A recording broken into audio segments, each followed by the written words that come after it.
மழைக்காலம். அந்த வீட்ல 2 எலிக்குட்டிகள் இருந்தாங்க. அதுல பெரிய எலி ரொம்ப பொறுப்பாவும் சின்ன எலி கொஞ்சம் சேட்டக்கார எலியாவும் இருந்தது. ஹேசா, என்ன பண்ணிட்டு இருக்க? இங்க பாத்தியா என் சூப்பர் போட்.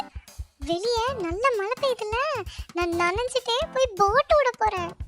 அத நனையாமே விடலாமே. அப்படி பண்ணாதான் ஜாலியா இருக்கும். உனக்கு ஒண்ணுமே தெரிய மாட்டேங்குது. நீ இங்கே இரு, நான் வந்துடுறேன். அட, ஃபுல்லா நனைஞ்சிட்டியே. ஆமா ஆமா, இப்ப எனக்கு ஏதாச்சும் சூடா மசாலாவா டேஸ்டா சாப்பிடணும் போல இருக்கு. இரு, நான் ஏதாவது செஞ்சு தரேன். ஐயே, நீ செய்யறதெல்லாம் ஒரு போரு. எனக்கு வெளிய இருந்து ஏதாவது டேஸ்டா வாங்கிட்டு வா. சரி, நான் மலை நிக்கோட்டை வாங்கி தரவா? முடியவே முடியாது. எனக்கு இப்பவே சாப்பிடணும்.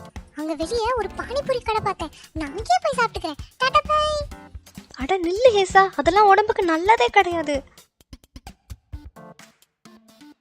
ஐ ஜாலி ஜாலி ஜாலி ஜாலி.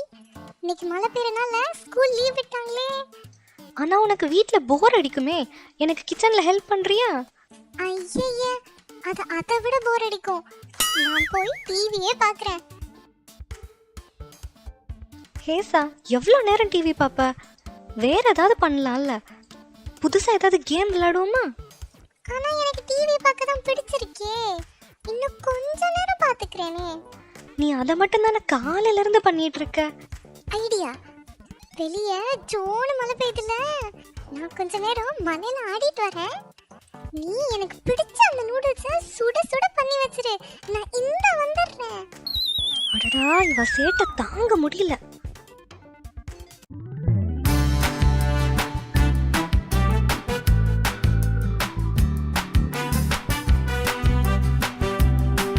இப்படி தினமும் மலையில நனைஞ்சிட்டு நல்ல சத்தா சாப்பிடாதனால குட்டி எலிக்கு வேகமா உடம்பு சரியில்லாம போச்சு. எனக்கு எதுக்கு இப்ப காய்ச்சல் அடிக்குது? நான் வெளியே போய் விளையாட போறேன். ஓ ஹேசா, கொஞ்சம் ரெஸ்ட் எடு, எல்லாம் சரியா போயிடும். அதென்ன, நம்ம 2 பேரும் ஒரே வீட்ல தானே இருக்கோம். உனக்கு மட்டும் ஒண்ணுமே செய்யல, எனக்கு மட்டும் எது காய்ச்சலா அடிக்குது?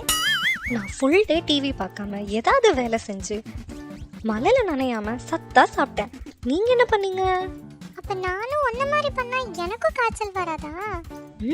காய்ச்சல் வராது, மருந்து கிடையாது, ஊசியும் கிடையாது. ச்சே, இனிமேல் பாரு இந்த ஹேசா எவ்வளவு சமத்தா இருக்க போறேன்னு. நீங்களும் இந்த மழை காலத்துல ஹேசா மாதிரி சேட்டை பண்ணாம சத்தா சாப்பிட்டு ஆரோக்கியமா ஸ்ட்ராங்கா இருங்க.